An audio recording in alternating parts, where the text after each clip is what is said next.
الحمد للہ رب العالمین والصلاة والسلام علی سید المرسلین اما بعد فاعوذ باللہ من الشیطان الرجیم بسم اللہ الرحمن الرحیم الصلاة والسلام علیک یا رسول اللہ وعلی آلک واصحابک یا حبیب اللہ الصلاة والسلام علیک یا نبی اللہ وعلی آلک واصحابک یا نور اللہ۔ میٹھے میٹھے اسلامی بھائیوں اور مدنی چینل کے ناظرین، آپ کو سلسلہ احکام حج میں مرحبا کہتے ہیں۔ مدینہ کے سلطان رحمت عالمیان صلی اللہ تعالی علیہ وسلم کا فرمان عظمت نشان ہے،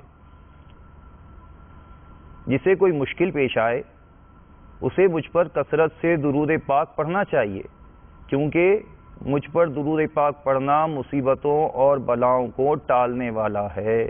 صلو علی الحبیب صلی اللہ تعالی علی محمد صلی اللہ علیہ وسلم۔ جی مفتی صاحب۔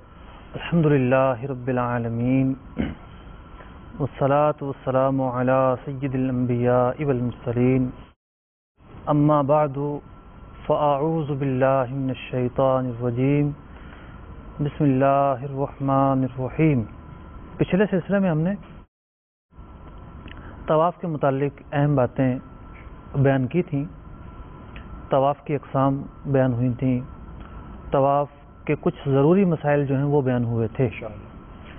تو طواف ایک ایسا عمل ہے کہ مکہ پہنچنے کے بعد عازمین سب سے پہلے جس کی ادائیگی کرتے ہیں، مناسک عمرہ یا مناسک حج میں سے پہلی چیز ہوتی ہے طواف، خواہ وہ کوئی بھی قسم کا حج کرنے والا ہو، حج قران، تمتع یا افراد۔ اب یہ ہے کہ خاص طور پر جو پاک و ہند سے لوگ جاتے ہیں وہ حج تمتع زیادہ کرتے ہیں، تو انہیں صحیح بھی کرنی ہے۔ طواف سے فارغ ہو گئے، اب صحیح کا مرحلہ آیا۔ تو پچھلے سلسلے میں نے یہ عرض کیا تھا کہ کسی کتاب وغیرہ کے اندر مسجد الحرام شریف کی تصاویر کو دیکھ کر تعین کر لیں کہ بھئی یہ جگہ ہے، اس کو مطاف کہتے ہیں، یہ خانہ کعبہ کے کونے ہیں، اس کونے کا یہ نام اور یہ نام، اس پر گفتگو ہوئی تھی پچھلے سلسلے میں۔ تو اسی طریقے سے یہ بھی تعین کر لیں کہ صحیح کی جگہ کس طرف ہے، کیونکہ وہاں ایسا ہجوم ہوتا ہے کہ زندگی میں کبھی دیکھا ہی نہ ہو، پھر زبان سمجھنے والے لوگ کم ہوتے ہیں، اردو جاننے والے بھی بہت زیادہ ہوتے ہیں، اور یہ بھی ایک اہل پاک و ہند کو فضیلت کہہ لیجیے آپ، سعادت حاصل ہو کہ وہاں جتنے بھی بورڈز ہیں جن میں سائن وغیرہ ہوتے ہیں یا ہدایات دی جاتی ہیں، 3 زبانیں استعمال ہوتی ہیں، عربی، انگلش اور اردو۔ اچھا، ماشاء اللہ۔ تو ویسے تو جتنے بھی وہاں بورڈ لگے ہوں گے، ابھی گزشتہ 1-2 سال کے اندر یہ پیشرفت ہوئی ہے کہ عربی اور انگلش کے ساتھ ساتھ اردو میں بھی ہدایات لکھی ہوتی ہیں، لیکن زیادہ تر بورڈ مسجد کے باہر ہوتے ہیں۔ تو مسجد کے اندر طواف کیا، اب آپ ڈھونڈ رہے ہیں کہ جناب صحیح کرنے کی جگہ کہاں ہے، تو صحیح کرنے کی جو جگہ ہے وہ جبل ابی قبیس کی طرف ہے۔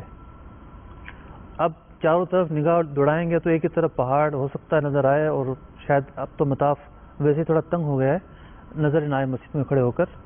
اب مفتی صاحب جیسے خانہ کعبہ کا دیدار کرتے ہیں، تو خانہ کعبہ کا جب دیدار کر رہے ہوں گے تو اس طرف سے کس طرف مسا پڑے گا، وہ بھی تھوڑا سا اگر گائیڈ۔ خانہ کعبہ کا جو دروازہ ہے، جی جی جی، دروازہ اور حجر اسود کے درمیان جو اینگل بنتا ہے، جی جی، اس طرف مسا پڑے گا۔ ماشاء اللہ۔ اب مسا میں جا کر اس کے مختلف پورشنز بنا دیے گئے ہیں۔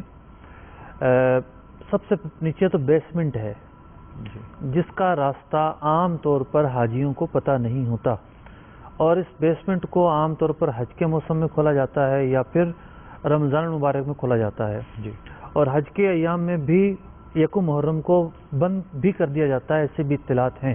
اب یہ جیسے کہ ابھی ریسنٹلی یہ ہوا ہے مفتی صاحب کہ جو مسا کی جو جگہ ہے، جو آپ نے فرمایا کہ خانہ کعبہ کے دروازے سے پیچھے کا جو ایریا ہے مقام ابراہیم کے پیچھے، وہ سارا جو ہے وہ تعمیرات ہو رہی ہے، تو وہ جو بیسمنٹ ہے وہ وہیں سے ڈائریکٹ جانے کا راستہ ایزی ہو گیا ہے، آسان ہو گیا۔ ہاں آسان ہو گیا الحمدللہ، وہاں سے ڈائریکٹلی وہ نیچے بیسمنٹ میں جایا جا سکتا ہے، وہ راستہ بھی آسان ہو گیا۔ لیکن چونکہ زائرین کو بھی معلوم نہیں ہوتا بیسمنٹ کے بارے میں، اور ایک بالکل جو ہے وہ ایسا لگ رہا ہوتا ہے کہ بندہ جو ہے آرام سے جو ہے وہ صحیح کر رہا ہے، گنے چنے لوگ ہوتے ہیں. جی اب بالکل. کیا صورتحال پتہ نہیں ہے. تو ایک تو ہے بیسمنٹ, صحیح. اور ایک وہ فلور ہے جسے آپ جو ہے گراؤنڈ فلور کہہ لیجئے. اس گراؤنڈ فلور کے اوپر مزید 2 منزلیں ہیں.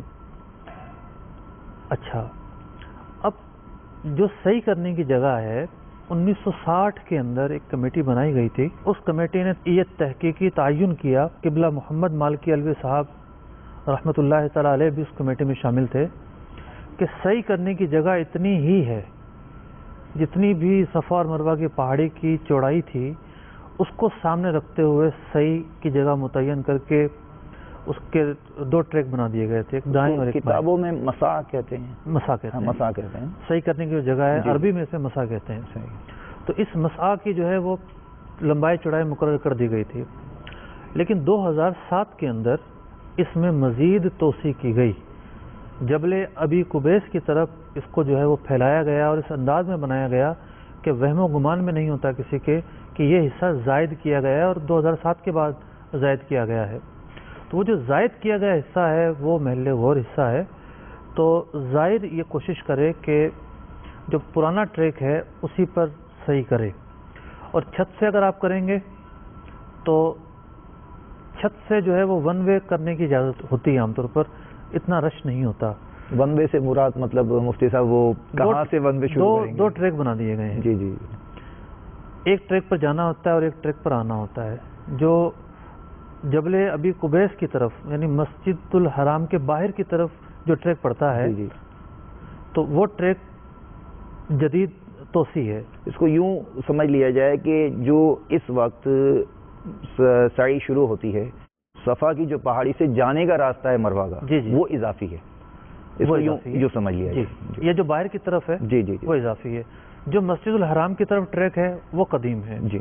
تو جو نیچے تہ خانہ اور بیسمنٹ ہے وہ قدیم حصے پر ہی شامل ہے. صحیح. اس میں توسیع ممکن نہیں تھی. تو سب سے زیادہ جو ہے وہ بہتر یہی ہے کہ نیچے جو تہ خانہ ہے اس میں صحیح کی جائے.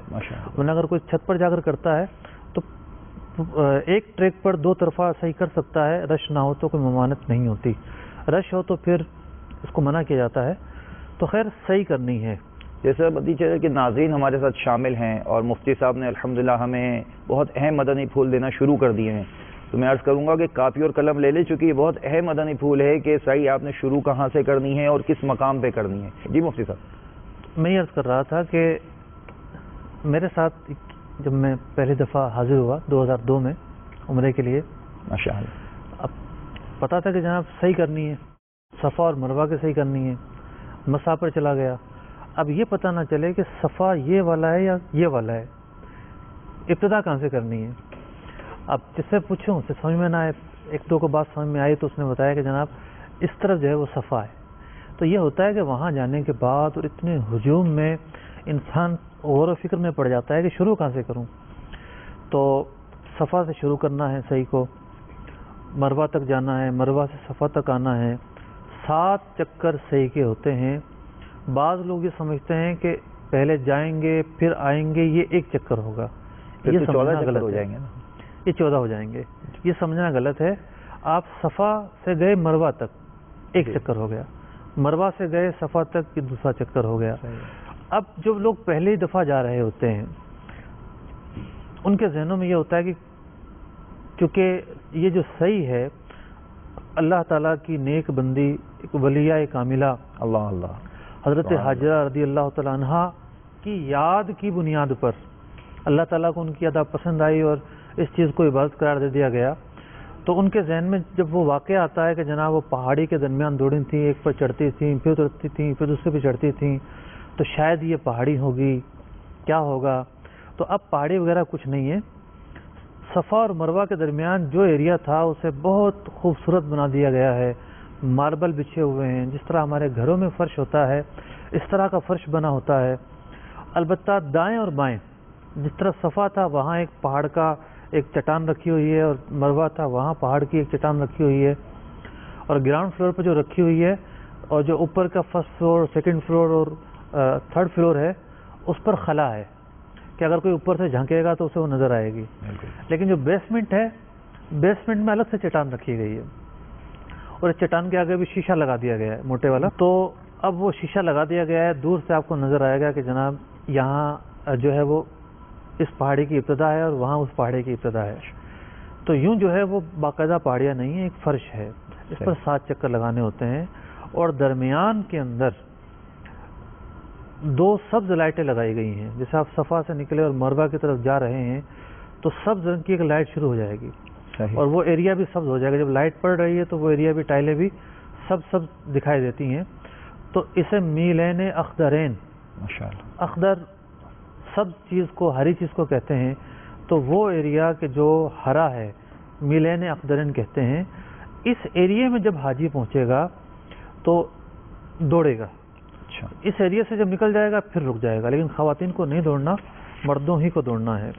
اب دوڑنے کی کیفیت کیا ہوگی؟ مطلب دوڑے گا تو ہمارے یہاں تو دوڑنے کے الگ الگ انداز ہوتے ہیں ہر ایک کے، تو کس انداز پہ جو ہے؟ مطلب جاگنگ سے تھوڑا سا زیادہ ہو، جاگنگ سے زیادہ تھوڑا زیادہ ہو. اچھا، ایسا بھی نہ ہو کہ لگے بندہ کھیل رہا ہے. کچھ لوگوں کو دیکھا ہے وہ اس طرح بھاگتے ہیں جیسے ایک دوسرے سے ریس لگا رہے ہیں، دوڑتے چلے جاتے ہیں. ریسلنگ میں نہ ہو. ایک تو وہ ایریا ویسے تھوڑا ہے جی، آپ کی جو ہے وہ، اگر آپ نے 60 کی اسپیڈ لگائی ہے تو وہ آگے تک بھاگتے چلے جائیں گے اور وہ ایریا ختم ہو جائے گا. تو اب جو ہے عملی طور پر شروع کس طرح کرنا ہے، یہ تو ہم نے خاکہ بیان کیا. شروع اس طرح کرنا ہے کہ مثال کے طور پر طواف کیا، طواف کرنے کے بعد 2 رکعت نماز طواف پڑھنی ہے، پھر ملتزم پر آنا ہے. ملتزم پر آنے کے بعد آب زمزم پر جانا ہے، وہاں کا جو پانی ہے اسے اپنے جسم پر مس کرنا ہے، آب زمزم خوب پینا ہے. اب یہ تفصیل بھی لکھی گئی کتابوں میں کہ ملتزم پر نماز کے بعد آنا اس طواف کے بعد ہے جس میں صحیح ہوتی ہے. تو جیسے عمرہ کا طواف کسی نے کیا ہے یا طواف زیارت کسی نے کیا ہے، اس کے بعد صحیح ہے جی. اگر پہلے نہیں کی تھی تو اس میں یہ کہ نماز کے بعد ملتزم پر آئے، ورنہ نفلی طواف ہے پہلے ملتزم پر آئے گا پھر نماز پڑھے گا. تو اب یہ ایک زائر، ایک جانے والا عمرے کے طواف سے فارغ ہو گیا. اب عمرے کا طواف پورا ہو گیا، اس نے نماز بھی پڑھ لی، ملتزم پر چلا گیا. ملتزم پر جانا فی زمانہ بہت زیادہ مشکل، ناممکن کے قریب کہہ لیجیے، کیونکہ باب کعبہ سے لے کر حجر اسود تک کا جو حصہ ہے یہ بہت تھوڑا ہے، فٹوں میں ہے، شاید 4 5 6 فٹ ہو. تو اتنے کم ایریا کے اندر باب کعبہ سے لے کر باب کعبہ سے لے کر جو خانہ کعبہ کا دروازہ ہے اس کی ایک طرف سے لے کر حجر اسود تک کا جو ایریا یہ ملتزم ہے. اب ہر وقت لوگوں کا 2.5 فٹ کے قریب، 2.5 فٹ، تقریباً 2.5 فٹ. تو ہر وقت لوگوں کا ہجوم ہوتا ہے. پھر خواتین کے ہوتے ہوئے تو تصور بھی نہیں کیا جا سکتا کہ بندہ یہاں جائے. وہاں جا کر چمٹنا ایک نفلی عبادت ہے، لیکن اس نفلی عبادت کی وجہ سے لوگوں کے کندھوں پر چڑھ جانا اور شور کرنا اور آوازیں نکالنا، ہٹو بچوں کی صدائیں بلند کرنا، یہ سب جو ہے جہالت والے افعال ہیں. ملتزم پر نہیں جا سکتے، پیچھے کھڑے ہو جائیں، جو جہاں بھی آپ کو جگہ ملتی ہے، مطلب ملتزم کی سیر میں پیچھے کھڑے ہو جائیں اور وہاں جا کر اس نیت سے کہ یہاں کی جو دعا ہے وہ بھی مقام قبولیت ہے، وہاں نہیں جا رہے، اس کے محاذی کھڑے ہو جائیں، اس کے اگینسٹ میں کھڑے ہو جائیں اور وہاں دعا کر لیں. اب آب زمزم شریف جو زمزم سے بھی فارغ ہو گئے. پہلے تو کنواں ہوتا تھا، اب چونکہ کنواں بند کر دیا گیا ہے، ٹوٹیاں لگا دی گئی ہیں، اور وہ ٹوٹیاں بھی جہاں لگائی گئی ہیں وہ مسجد کا ایریا ہے. تو وہاں پانی گرانا نہیں ہے، یہ نہیں کہ چلو میں لے کر اور ڈالنا ہے جسم پر، وہ نیچے گرتا رہے. مسجد کے آداب کا خیال کرنا ہے. وہاں لوگ جو کچھ کر رہے ہوں، دیکھیے کہ لوگ بھی وہ ہوتے ہیں کہ ایک تو وہ ہوتے ہیں جو سیکھ کر جاتے ہیں، پوچھ کر جاتے ہیں، تربیتی نشستیں اٹینڈ کرتے ہیں، علماء کی رہنمائی حاصل کرتے ہیں، اور ایسے لوگ زیادہ سے زیادہ 20% ہوں گے جو تربیت لے کے جاتے ہیں. زیادہ سے زیادہ، بہت زیادہ آپ کھینچ تان کے کر لیں 20% ہوں گے. 80% وہ لوگ ہوتے ہیں کہ جن کا رابطہ ہی نہیں ہوتا اہل علم سے، یا مساجد سے بھی رابطہ نہیں ہوتا بسا اوقات، اور پوچھ رہے ہوتے ہیں، ڈھونڈ رہے ہوتے ہیں اپنے طور پر، کوئی مل جائے، کوئی تربیت کرنے والا مل جائے، میں کسی سے پوچھ لوں، کیونکہ اتنی تیز رفتاری ہے، اتنا مطلب کہ ہر ایک کی مصروفیات ہوتی ہیں کہ اسے پتہ نہیں چلتا.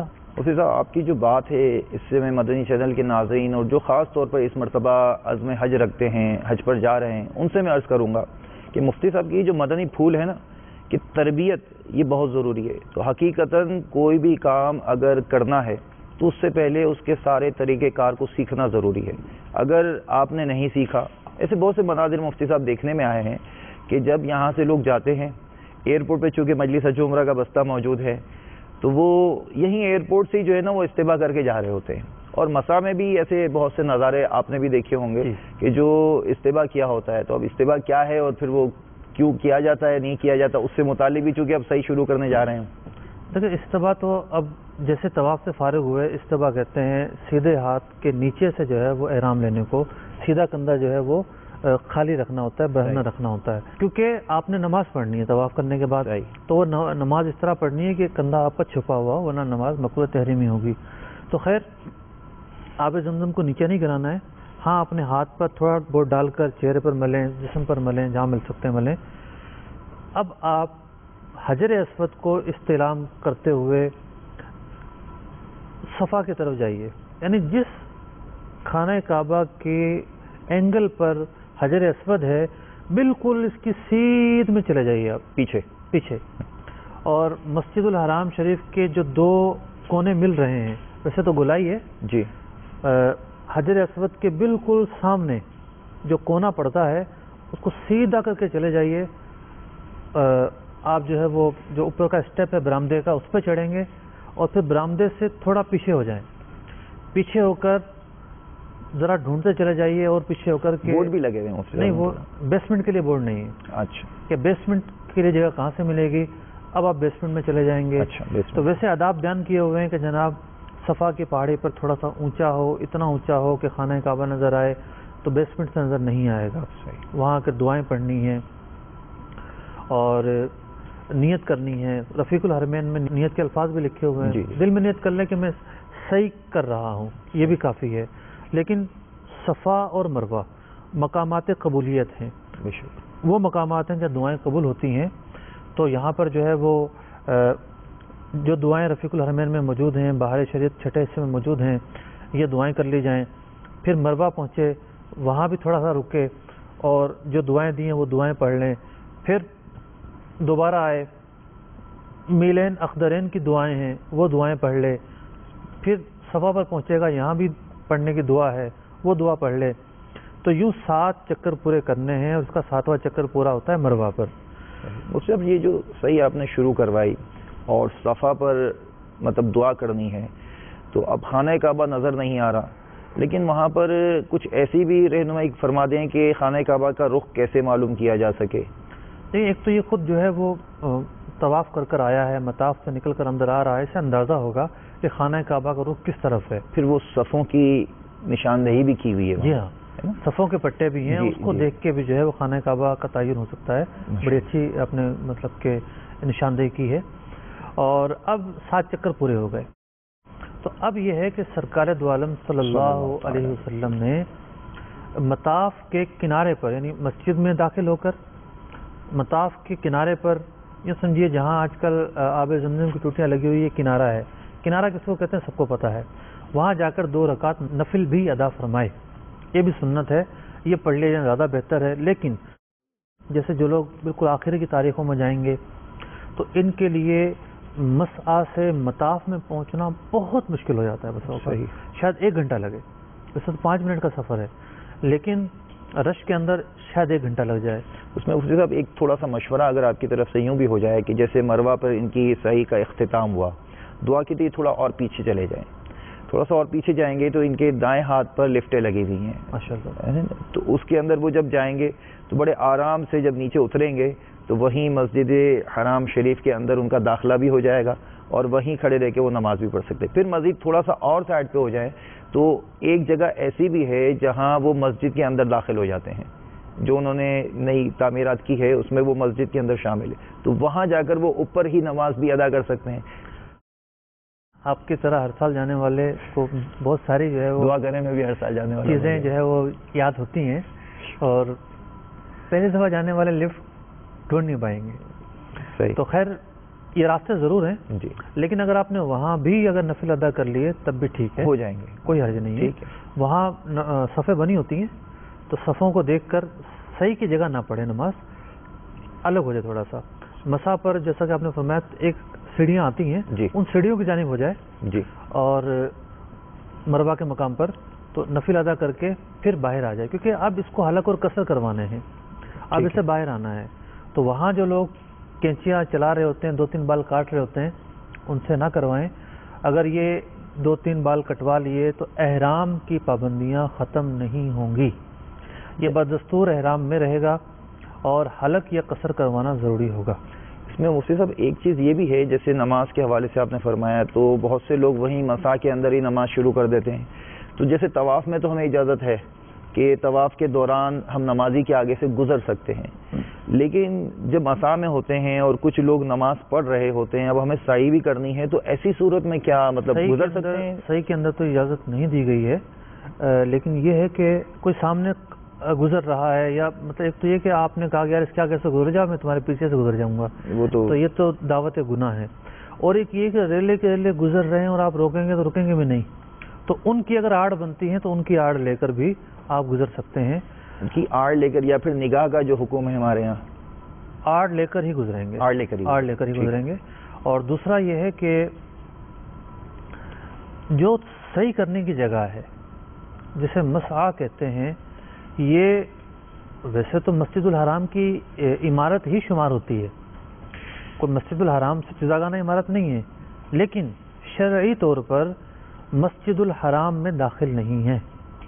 پوری صحیح کرنے کی جو جگہ ہے یہ حکماً مسجد الحرام سے باہر ہے. تو جب مطاف سے نکل کر، اب تو مطاف کے بعد بھی کافی دور تک مسجد آتی ہے، مطلب دائیں بائیں مسجد ہوتی ہے، تو کم از کم ایک برآمدہ تو ہے. تو مطاف سے نکل کر جب مسا کی طرف جانے لگے تو پھر مسجد سے نکلنے کی دعا پڑھے، اور مسا سے نکل کر مسجد میں آئے تو مسجد میں داخلے کی دعا پڑھے. تو جو لوگ یہاں نماز پڑھتے ہیں ان کے لیے یہ عرض ہے کہ یہاں نماز پڑھنے کی جو فضیلت ہے مسجد الحرام کی فضیلت اس کو نہیں ملے گی، اس کی فضیلت جدا گانا ہے. تو اس لیے مسجد میں جا کر نماز پڑھی جائے، اور مسا میں نماز پڑھنا ویسے مکروہ ہے. ماشاءاللہ آپ نے بہت اچھی توضیح دلائی کہ مسجد کے اندر داخلے کی دعا بھی پڑھ لیں. تو پھر اب جو زمزم شریف پینا ہے تو اسے اس چیز کی اور اعتکاف کی نیت کریں گے تو اس کی بھی اجازت مل جائے گی. مسجد کے اندر جب بھی پیا جائے گا تو اعتکاف کی نیت کر کے ہی پیا جائے گا بلا شبہ. اب کچھ چیزیں ایسی ہیں صحیح کے حوالے سے، جیسے مثال کے طور پر صحیح میں جو باتیں مکروہ ہیں، بے حاجت اس کے پھیروں میں فاصلہ کر دینا. ایک تو فاصلہ یہ ہے نا کہ یہ صفا سے شروع ہوا، مروا گیا، وہاں پر جو ہے وہ اس نے دعائیں پڑھیں. ویسے تاکید ہے کہ سورہ بقرہ کی 25 آیتوں کے برابر جو ہے وہ دعا پڑھنی ہے. تو یہ تو ہے ایک مسنون یا مستحب مقام، اتنا فاصلہ کرنا ہے. تو بے وجہ جو ہے وہ فاصلہ نہ کرے، بیٹھ جائے چوکڑی مار کر، باتیں کرے، پھر دوسرا پھیرا کرے، پھر تیسرا کرے، ایسے کرنے کی اجازت نہیں ہے، مکروہ ہے.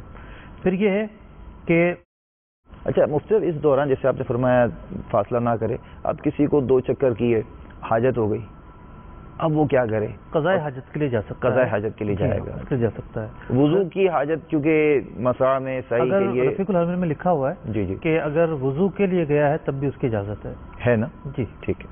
خرید و فروخت نہیں کر سکتا، فضول کلام نہیں کر سکتا، اور اسی طریقے سے جو ہے طواف کے بعد عمرہ کرنے والا خاص طور پر طواف اور صحیح کے درمیان بلا وجہ تاخیر نہ کرے، یہ بھی مکروہ ہے. لیکن اگر تھک گیا تو کیا کرے؟ وہ اتنا رش ہوگا، حج بھی ہے اور پھر وہ تعمیرات کا سلسلہ بھی ہے، تو مطاف میں بھی تھوڑی سی مشقت اٹھانی پڑتی ہے. صحیح بھی ایک عبادت ہے بلا شبہ، اور ہر عبادت کے اندر خشوع اور خضوع اہم عنصر ہوتا ہے.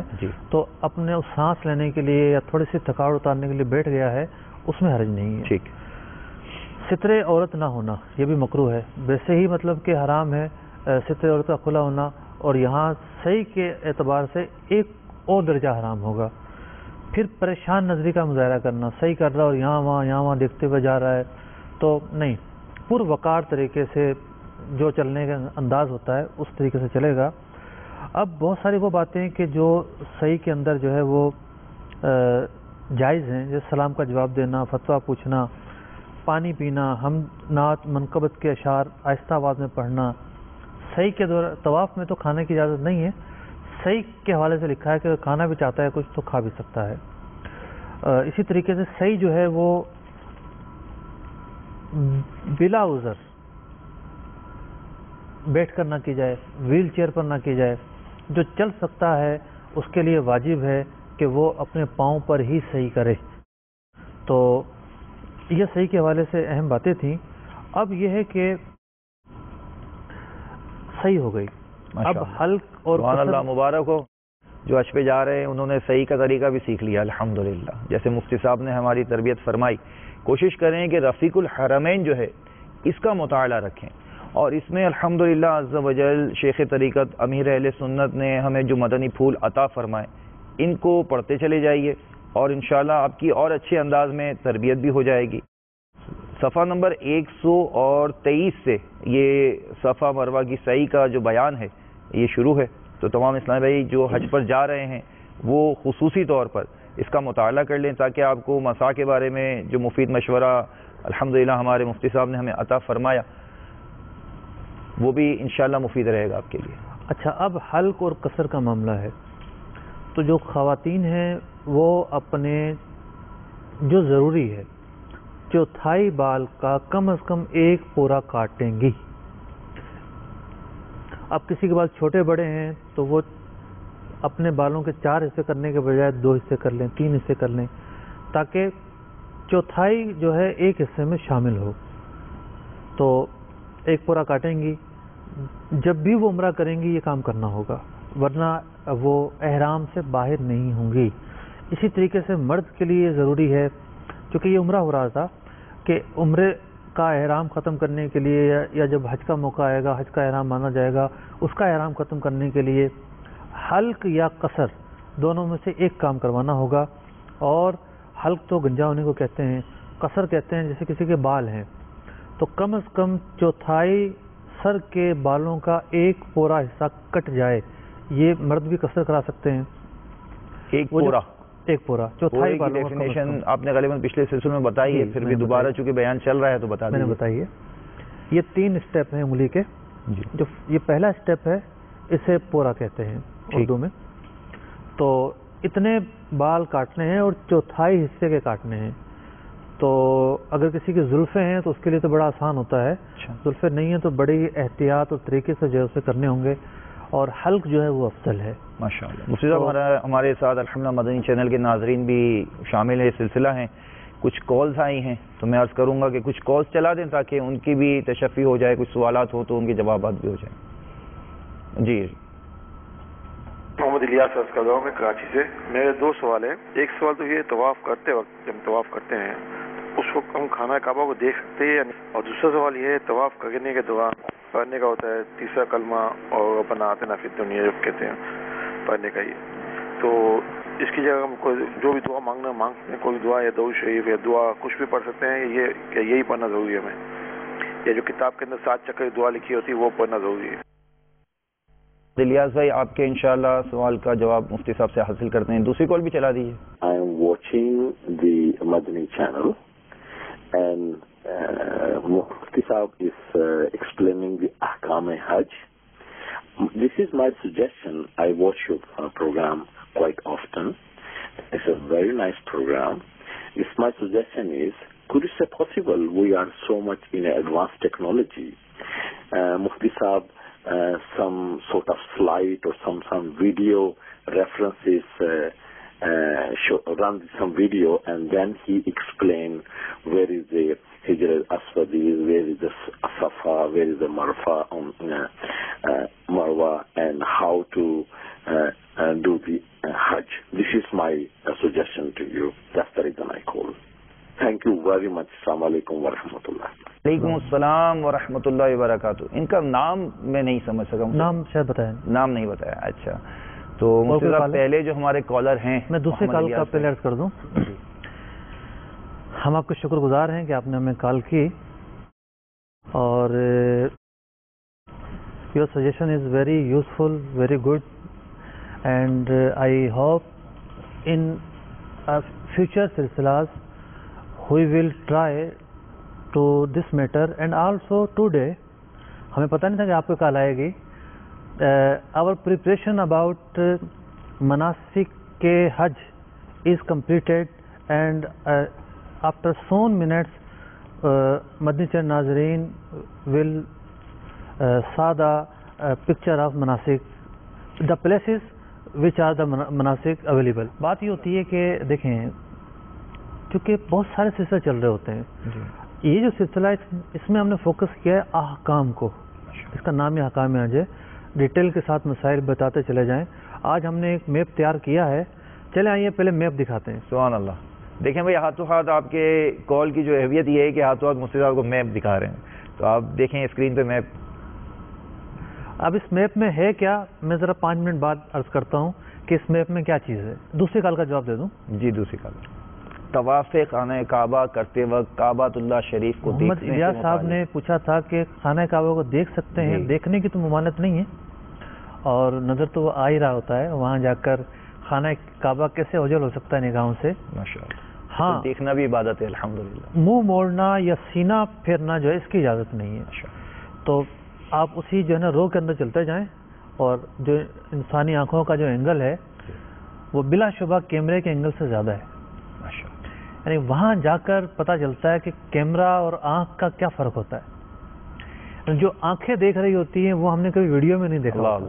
ماشاءاللہ. ایک تو کیفیت, اور پھر ایک ساتھ جو ہے نا وہ ایک 3D کا سا اینگل آ رہا ہوتا ہے سارا. تو کیمرہ تو بہت محدود چیز ہے. وہاں جا کر خانہ کعبہ تو نظر آئے گا, اس کو نظر اس آنکھیں اگر وہ مطلب پڑتی ہیں اس پر تو کوئی حرج نہیں. چہرہ موڑنے کی یا سینہ پھیرنے کی اجازت نہیں ہے. دعاؤں کا جہاں تک سوال تھا, تو تیسرا کلمہ انہوں نے کہا کیا وہ پڑھنا ہی ضروری ہے یا آپ کوئی بھی دعا کریں؟ طواف کی دعائیں بھی ہیں, رفیق الحرمین میں بھی لکھی ہوئی ہیں. تو دعائیں پڑھنا ہی ضروری نہیں ہے. وہاں در حقیقت گریہ ہے, التجا ہے, اللہ تبارک و تعالیٰ کی بارگاہ میں فریاد ہے, عاجزی اور انکساری ہے. تو انسان اردو میں مانگ سکتا ہے تو اردو میں مانگ لے, جو دل میں التجائیں آ رہی ہیں وہ کر لے. یہ بھی لکھا بزرگوں نے کہ کوئی دعا نہ پڑھ پائے درود پاک پڑھ لے. تو کے بعض فقہا نے تو افضل ہی درود پاک کو کر دیا. ماشاءاللہ. خیر اپنے اپنے مقامات کی دعائیں بھی پڑھی جائیں, تاکہ بہت ساری دعائیں تو وہ ہیں نبی اکرم علیہ الصلوۃ والسلام کے لبہائے مبارکہ سے ادا ہوئی ہیں, ان کی برکتیں بھی حاصل ہو جائیں. اس میں مفتی صاحب اگر کوئی طواف کے دوران تلبیہ پڑھنا شروع کر دے تو پھر کیا ہوگا؟ ہاں پچھلے سلسلوں میں اس پر گفتگو کی ہم نے کہ طواف کے لیے جب استعلام کریں گے, پہلا چکر شروع کرنے سے پہلے, ہاتھ اٹھانے سے پہلے تک تلبیہ پڑھا جائے گا, اور دوران طواف تلبیہ کا موقع نہیں ہے. ٹھیک. اور بزرگوں نے یہی لکھا کہ یہ دعا کا موقع ہے. تلبیہ چونکہ ایک صدا ہے, تلبیہ لینے یعنی لبیک اللہم لبیک, ایک صدا ہے, اے اللہ میں حاضر ہو گیا, میں حاضر ہو گیا, میں حاضر ہو گیا, تعریف و توصیف ہے. پھر تو یہ موقع جو ہے یہ دعا کا موقع ہے. اسی طریقے سے جو صحیح ہے یہاں بھی تلبیہ نہیں پڑھی جائے گی. قران والا اور افراد والا بھی صحیح کرے گا, حج کی صحیح سے وہ پہلے کر رہے ہیں, تو یہاں بھی وہ تلبیہ نہیں پڑھیں گے, دعائیں مانگیں گے. ٹھیک. حج تمتع کرنے والے احرام سے فارغ ہو گئے, اب یہ مکہ مکرمہ میں جتنے دن ان کو رہنا ہے رہیں گے. اس میں ایسا بھی ہے نا کہ یہ اچھا ہوا آپ نے گفتگو کی تو کچھ چیزیں یاد آ گئیں. جیسے حج تربیہ اجتماع میں کچھ عازمین حج سے ملاقات ہوئی, تو انہوں نے اپنے وہ لیٹر دکھایا جس میں لکھا ہوا تھا مدینہ بیفور حج. تو کچھ کنفیوژن ان کو یہ تھا کہ بھائی مجھے جو ہے وہ مدینہ ڈائریکٹ جانا ہے تو میں احرام پہن کے جاؤں گا نہیں جاؤں گا. تو اس میں مدنی چینل کے ناظرین اور خاص طور پہ اس سلسلے کے تبسط سے ابھی عرض کروں کہ آپ کا جو لیٹر آیا ہے جو آپ کے گھر پہ موجود ہے اس میں 3 چیزیں لکھی ہوئی ہیں. ایک تو آپ کی جو روانگی ہے وہ کس مقام سے ہے, دوسرا آپ کی روانگی کس مقام پر ہے, یعنی کہاں جانا ہے, آپ کا یہاں سے ڈپارچر ہے اور ارائیول کس مقام پر ہے, وہ بھی لکھا ہوا ہے. اور اس کے بعد نیچے لکھا ہوا ہے کہ مدینہ شریف بیفور یا آفٹر جو بھی ہے. تو جب آپ کی فلائٹ کے لیے لکھا ہوا ہے کہ روانگی اور ارائیول, تو جو ارائیول کا مقام ہے وہ اگر بالفرض جدہ کے اندر جدہ لکھا ہوا ہے اور وہاں پر ڈیٹ لکھی ہوئی ہے, تو اس کا مطلب آپ کی فلائٹ جدہ پہنچے گی. اب آپ جدہ پہنچنے کے بعد مکہ شریف کی حاضری دیں گے, آپ عمرہ عطا کریں گے, آپ کا احرام کھل جائے گا. پھر چونکہ بیفور حج مدینہ ہے تو آپ کو چند دنوں میں وہ مدینہ روانہ کر دیں گے. یعنی پہلے عمرہ کرنا ہے جی, مکہ مکرمہ میں 2-4 دن رہنا ہے جی, پھر مدینہ منورہ پھر مدینہ شریف جانا ہے, اور پھر حج سے 3 دن یا 4 دن قبل جب ان کے 8 دن یا 9 دن مدینہ شریف میں مکمل ان کو ہو جائیں گے تو وہاں سے ان کو واپس مکہ شریف لایا جائے. ماشاءاللہ. جی. تو جو لوگ براہ راست مکہ مکرمہ پہنچے انہوں نے عمرہ کر لیا. ٹھیک. اور پہلے جانے والے یا جو جا رہے ہیں یہ پہلے جانے والے عمرہ کرنے کے بعد مدینہ منورہ جاتے ہیں. ٹھیک. تقریباً 400 کلومیٹر دور ہے. سامان باندھیں گے, ہوٹل چھوڑیں گے اور مدینہ منورہ کی طرف روانہ ہوں گے. 8 دن کم از کم یہ مدینہ منورہ رہیں گے. سبحان اللہ. اب یہ دوبارہ مدینہ منورہ سے آئیں گے. کیسے آئیں گے مفتی صاحب؟ مدینہ چھوڑ کر آ جائیں گے؟ آنا تو پڑے گا, ویزے کی پابندیاں اور پھر حج کرنا ہے. جو پابندیاں ہیں وہ تو پوری کرنا. فرض حج کی نیت سے گئے تو ادا کرنا بالکل حج ادا کرنا. تو پہلے مدینہ پاک جا کر پاک ہو گئے. ماشاءاللہ. اچھی نیتیں فرما دینا. اور پھر آ رہے ہیں یہ. تو سبحان اللہ. اب چونکہ مدینہ منورہ میقات سے باہر ہے تو ان لوگوں کو جو حج سے پہلے مدینہ جا رہے ہیں مکہ ہوتے ہوئے یا براہ راست مدینہ گئے, بعض لوگوں کی فلائٹ براہ راست مدینہ منورہ کی ہے. جی بالکل. تو جب یہ مدینہ منورہ سے دوبارہ مکہ آئیں گے تب بھی مدینہ منورہ ہی سے احرام باندھ کر آئیں گے. صحیح. تو یہی پاکستان سے مدینہ کی فلائٹ والے احرام نہ باندھیں گے؟ جن کی براہ راست مدینہ منورہ فلائٹ ہے وہ احرام نہیں باندھیں گے. جب مدینہ منورہ سے مکہ آنے لگیں گے تو مدینہ منورہ میقات کے دہانے پر واقع ہے. ابیار علی جو ہے وہ مدینہ منورہ کی میقات ہے. تو یہ لوگ وہاں سے احرام باندھیں گے. اب بالفرض ان لوگوں نے بھی عمرہ کر لیا, یہ آگے دوبارہ. اب مکہ مکرمہ میں حج سے پہلے کسی کو ہفتہ ملتا ہے, کسی کو 2 ہفتے, کسی کو 15 دن. تو اب ان ایام میں کیا کیا جائے؟ جی. ان ایام میں عمرہ کر سکتے ہیں تو عمرہ کر لیں, نفل روزے رکھیں, طواف کریں, زیارتیں کرنی ہو تو زیارتیں کریں. بعض ایسی مساجد ہیں کہ جو نبی اکرم علیہ الصلوۃ والسلام کی طرف منسوب ہیں, پیارے آقا علیہ الصلوۃ والسلام کا وہاں جانا روایتوں سے گزرا ہے, ان مساجد میں چلے جائیں. جنت المعلا میں جو حضرات مقدسہ مدفون ہیں صحابہ کرام علیہم رضوان, حضرت خدیجہ الکبریٰ رضی اللہ تعالیٰ عنہا اور دیگر اہل بیت اطہار, ان کی خدمت میں حاضری دیں. صحابہ کرام بھی موجود ہیں. تو یوں جبل نور بھی چلے جائیں, کبھی جبل سور بھی چلے جائیں. جبل نور جو ہے غار ہیرا جہاں واقع ہے, غار سور جو ہے, میرا مشورہ ویسے یہ ہے کہ حج سے پہلے غار سور اور جبل نور نہ جایا جائے. ایک مطلب مشورہ ہے, جی, کوئی شرعی حوالے سے نہیں ہے, کیونکہ کوئی زخم لگ گیا, کوئی تھکاوٹ ہو گئی, کوئی موچ آ گئی تو بہت جو ہے آزمائش ہو جائے گی, کیونکہ ابھی سفر حج باقی ہے. جی. تو اسی حوالے سے عمرے کے حوالے سے بھی دیکھ لیا جائے کہ یہ نہ ہو کہ روزانہ 2 عمرے کرنا شروع کر دیں یا عین رش میں آپ روزانہ عمرہ کریں, بہت زیادہ تھکاوٹ ہو جائے. مدنی پھول مفتی صاحب ارشاد فرما رہے ہیں کہ آپ نے چونکہ ایک اپنا فرض ادا کرنا ہے اور ابھی مناسک حج باقی ہیں, آپ کے ایام حج شروع نہیں ہوئے, تو یہ جو 5 ایام کی تیاری ہے اس کے لیے یہ بھی غور رکھنا ہے آپ نے کہ ایسا نہ ہو کہ آپ اتنے زیادہ عمرے کر لیں اور پھر اتنے بلندی پر, جیسے یہ مقامات ہم نے بتایا جبل نور, جبل سور پر اگر چلے گئے تو اور وہاں جا کر کوئی زخم لگ گیا تو پھر آپ کے حج کے ایام میں آپ کو کوئی مشکل نہ ہو. مفتی صاحب آگے ارشاد فرمائیے. تو میں یہ عرض کر رہا تھا کہ اب جو ہے وہ ان لوگوں کو اس بات کا خیال رکھنا ہے کہ یہ جو کچھ کراؤڈ اور ہجوم اور یہ سب کچھ دیکھ رہے ہیں یہ کچھ بھی نہیں ہے. جو کراؤڈ یہ 8 تاریخ سے دیکھیں گے نا, ان کی آنکھ نے نہیں دیکھا ہوگا. اور پھر جو عرفات میں رش, پھر جو مزدلفہ سے آتے ہوئے جو مطلب کہ انسان جو ہے وہ بسا اوقات تو موت یاد آ جاتی ہے, ایسی کیفیت ہوتی ہے. وہ مقام بھی ایسا ہے نا کہ اپنے آپ کو یوں سمجھے کہ بچانا ہے, حج سے پہلے اپنی توانائی کو جمع کرنا ہے, یہ توانائی زیادہ خرچ نہ ہو جائے تاکہ جو مناسک حج کے وہ بہتر طریقے سے ادا ہو پائیں. آئیے آپ وہ نقشہ دکھاتے ہیں. یوں سمجھیے کہ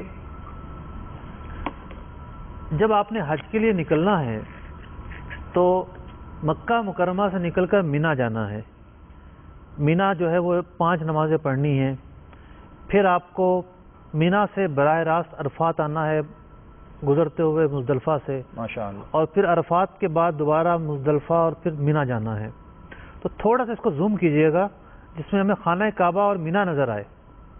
یہ ایک ٹریک پر سب جگہ واقع ہیں. خانہ کعبہ سے کچھ 2-3 کلومیٹر دور مینا واقع ہے، بالکل ملا ہوا ایریا ہے. اور اگر جو پیدل راستہ ہے تو وہ تو مولد النبی سرکار دو عالم صلی اللہ علیہ وسلم کی جائے پیدائش جبل ابو قبیس کے برابر میں جو جگہ واقع ہے، تو اس کے پیچھے سے سرنگ ہے جسے وہاں لوگ نفق کہتے ہیں. تو وہ سرنگ سیدھی مینا جاتی ہے. پیدل چلنے والوں کے لیے ایک الگ راستہ بنایا گیا ہے، اور یہ نقشہ کافی حد تک جو پیدل روٹ ہے اس کے مطابق ہے. مکہ مکرمہ سے نکلیں گے تو مینا جائیں گے. تو مینا ایک الگ جگہ ہے، ایک الگ مقام ہے. جو لوگ مثال کے طور پر 25 ذی قعدہ کو نکلے اپنے گھروں سے، تو ان کو مکہ میں ٹھہرنے کے 15 دن نہیں ملیں گے.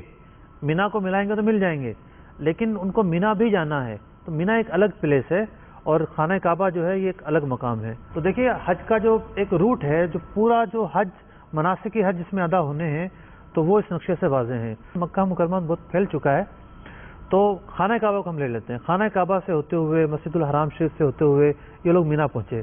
3 تلواریں جو نظر آ رہی ہیں نقشے میں، یہ 3 تلواریں نہیں ہیں، سمبل ہیں. یہ ہیں رمی کرنے کے مقامات. رمی جمرات جہاں ہوگی تو یہ جہاں کنکریاں ماری جاتی ہیں. اس نقشے کے اندر تو یہ 3 جو ہے وہ تلواریں نظر آ رہی ہیں، 3 پتھر رکھے ہوئے نظر آ رہے ہیں. اس وقت یہ جگہیں اس کیفیت اس شیپ میں نہیں ہیں. ان 3 جگہوں کو بہت بڑے کمپاؤنڈ میں گھیرا گیا ہے. بہت بڑا کمپاؤنڈ بنایا گیا ہے، 5 منزلہ کمپاؤنڈ، اتنا اونچا کہ اس کے اوپر ہیلی پیڈ بھی بنا ہوا ہے. ماشاءاللہ لفٹیں لگی ہوئی ہیں، الیکٹرک سیڑھیاں لگی ہوئی ہیں. تو یہ سمجھانے کے لیے کیا کہ یہ 3 جو ہے وہ ہیں جمرے ہیں. ان کے برابر میں ہی تھوڑا سا آگے ہی مسجد ہے، مسجد خیف. مینا میں مسجد واقع ہے اور بہت ہی مبارک مقام ہے. پھر جو ہے خیمے آپ کو چھوٹے چھوٹے نظر آ رہے ہوں گے. تھوڑا مینا کے خیمے ذرا زوم کیجئے گا. مطلب یوں ہوا، آپ نے فرمایا کہ جیسے ہم سرکار صلی اللہ علیہ وسلم کی ولادت گاہ سے چلیں گے، تو جب چلیں گے تو پہلے ہمیں جمرے نظر آئیں گے، جب اس کے بعد مسجد خیف جو پیدل آ رہے ہیں بلکہ امیر اہل سنت دامت برکاتہم العالیہ نے رفیق الحرمین میں بھی لکھا ہے کہ مکہ جب آپ عمرے وغیرہ سے فارغ ہو گئے تو حج سے پہلے ایک دفعہ ہو کر آ جائیں. اللہ کرے موقع ملے، لیکن یہ جگہ بند کر دی جاتی ہیں، جانے نہیں دیتے وہاں پر. اچھا ہاں، مطلب مشکلات ہیں تھوڑی. یہ کہ اگر تھوڑا جلدی فلائٹ ہے نا کافی، اس میں یہ ہے کہ ایک حد تک ٹیکسی جاتی ہے، جی پھر پیدل چلا جائے. جی بالکل. جیسے جو نفق آتی ہے وہاں تک تو عزیزیہ کے بعد وہاں تک تو جانا دیتے ہیں. جی یا پھر یہ کہ پیدل چلے جائیں، ممکن ہے. پیدل جا کر دیکھا ہے ایک مرتبہ، ایریے کو سمجھ لیں. کیونکہ مسجد خیف میں جو مینا کے ایام ہے اس میں تو جانا بالکل ناممکن کے قریب ہوتا ہے، بھری ہوتی ہے. مسجد خیف میں نماز کی فضیلت لینی ہے تو آپ کو پہلے ہی جانا پڑے گا. تو آپ مینا پہنچ گئے. مینا کے بعد جو ہے نقشے پہ آئیے گا، بالکل سیدھا جو ہے آپ کو ایک بورڈ لکھا ہوا نظر آ رہا ہے کہ حدود مینا. آگے ایک بورڈ ہے حدود مزدلفہ. ان دونوں کے درمیان ایک گیپ ہے. یہ جگہ نہ مینا ہے نہ مزدلفہ ہے. ٹھیک. یہ وادی محصر ہے، یعنی یہ وہ جگہ ہے جہاں حاجی کو تاکید ہے کہ جلدی سے گزر جائے. اس جگہ عذاب واقع ہوا تھا. اب آپ کو مزدلفہ کے مقام پر بھی خیمے نظر آ رہے ہوں گے اور ایک مسجد بھی نظر آ رہی ہوگی. اس مسجد کا نام ہے مسجد مشعر الحرام. ماشاءاللہ. جب عرفات کے بعد دوبارہ واپس آتے ہیں مزدلفہ میں، مشعر الحرام کے قریب وقوف کرنا سب سے زیادہ افضل ہے. لیکن اگر مشعر الحرام دیکھنا چاہتے ہیں تو اگر کوئی پیدل حج کے لیے نکلا ہے مینا سے اور پیدل گیا ہے تو جاتے ہوئے مسجد مشعر الحرام دیکھ سکتا ہے، واپسی میں ممکن نہیں ہے. جاتے ہوئے یہ آسانی یہ ہے کہ وہ چونکہ استنجا خانے وضو خانے کے لیے رکتے ہیں راستے میں، ان کو راستے میں دیکھیں ایک تو دن ہوتا ہے، جاتے ہوئے دن ہوتا ہے، صبح کو نکلنا ہوتا ہے. بالکل. تو سب جگہ نظر آ رہی ہوتی ہے. واپسی میں تو یہ عالم ہوتا ہے کہ بس مزدلفہ میں جگہ مل جائے، جگہ تک نہیں ہوتی. آئیے آگے. مسجد یعنی مزدلفہ کے اندر جو مسجد نظر آ رہی یہ ہے مسجد مشعر الحرام، اور خیمے بھی نظر آ رہے ہیں. خیمے تو مینا میں ہوتے ہیں، مزدلفہ میں خیمے کیسے آ گئے؟ تو اس وقت یہ سچویشن ہے کہ حاجیوں کی تعداد بہت زیادہ ہونے کی وجہ سے جو خیمے مینا میں ہونے چاہیے، سنت یہی ہے، تو وہ خیمے مزدلفہ میں بھی بڑھا دیے گئے ہیں، اور جو سستے حج پیکج پر جاتے ہیں تو ان کے خیمے، ان کو بتایا جاتا ہے کہ جناب آپ کا خیمہ نمبر جناب 70 ہے، 75 ہے، تو یہ 70-75 عام طور پر مزدلفہ میں ہی ہوتے ہیں۔ 50 کے بعد جو تقریباً خیمے ہیں وہ مطلب مزدلفہ میں واقع ہیں۔ سنت مینا میں رات گزارنا ہے، مزدلفہ کے اندر جو خیمے ہیں اگر حاجی کو مل گئے تو اس کے نصیب، لیکن جس پر استطاعت ہے جو لے سکتا ہے وہ مینا میں ہی لے۔ صحیح۔ مینا کی جو سنت ہے وہ ادا نہیں ہوگی۔ اس کے بعد جو ہے اس طرح کوئی چٹیل میدان نہیں ہے۔ تو یہ ہے مناسک حج، مینا، مزدلفہ، عرفات کا ایک نقشہ۔ پورے نقشے کو ایک نظر میں دوبارہ دکھائیے گا۔ مینا، مزدلفہ اور عرفات ایک نظر میں آپ اس نقشے میں دیکھ سکتے ہیں۔ اللہ تعالی ہمیں اسی طرح احکام حج کی برکتیں نصیب فرمائیں، اور اس سلسلے کے ذریعے جو ہم احکام سیکھ رہے ہیں اس پر عمل کرنے کی کوشش بھی کریں۔ اللہ تعالی ہمیں عمل کی توفیق عطا فرمائے۔ صلو علی الحبیب صلی اللہ تعالی علی محمد۔